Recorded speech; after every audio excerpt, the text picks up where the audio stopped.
கோயில்கள் தொடர்பாக வழக்கு தொடரும் ரங்கராஜ நரசிம்மனின் பின்னணி என்ன என விசாரிக்க உயர்நீதிமன்றம் உத்தரவிட்டிருக்கிறது. கூடுதல் விவரங்களுடன் செய்தியாளர் ரமேஷ்குமார் இணைப்பில் இருக்கிறார். ரமேஷ்குமார், விவரங்கள். திருச்சி ஸ்ரீரங்கத்தை சேர்ந்தவர் தான் ரங்கராஜ நரசிம்மன்.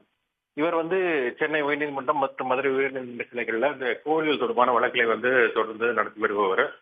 இவர் கடந்த 2022ஆம் ஆண்டு சென்னை உயர்நீதிமன்றத்தில் ஒரு பொதுநல வழக்கு ஒன்றை தொடர்ந்திருந்தார்.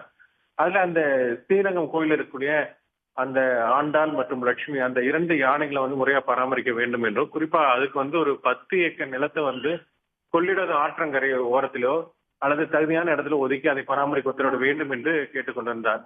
இந்த வழக்கு தான் நிலுவையில் இருந்தது. இந்த நிலையில மீண்டும் இந்த வழக்கு என்பது சென்னை உயர்நீதிமன்ற தலைமை நீதிபதி ஸ்ரீராம் மற்றும் செந்தில்குமார் ராமமூர்த்தி ஆகியோருடைய அமர்வு முன்பு விசாரணைக்கு வந்தது.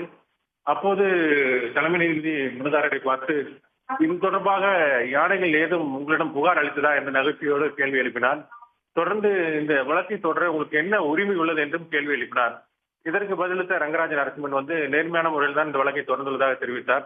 அப்போது இந்த வழக்கு விசாரணையின் போது வனத்துறை சார்பாகவும் வழக்கறிஞர்கள் சீனிவாசன் மற்றும் சாதிக் ஆகியோர் ஆஜராயிருந்தார்கள். அதே போல ஸ்ரீரங்கம் கோவில் நிர்வாகத்தின் சார்பாகவும் மூத்த வழக்கறிஞர் ஸ்ரீராமும் ஆஜராயிருந்தார்.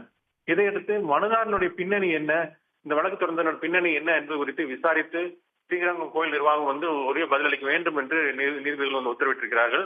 வழக்கினுடைய விசாரணை மார்ச் 13ஆம் தேதிக்கு ஒத்திவைத்திருக்கிறார்கள். விவரங்களுக்கு நன்றி ரமேஷ்குமார்.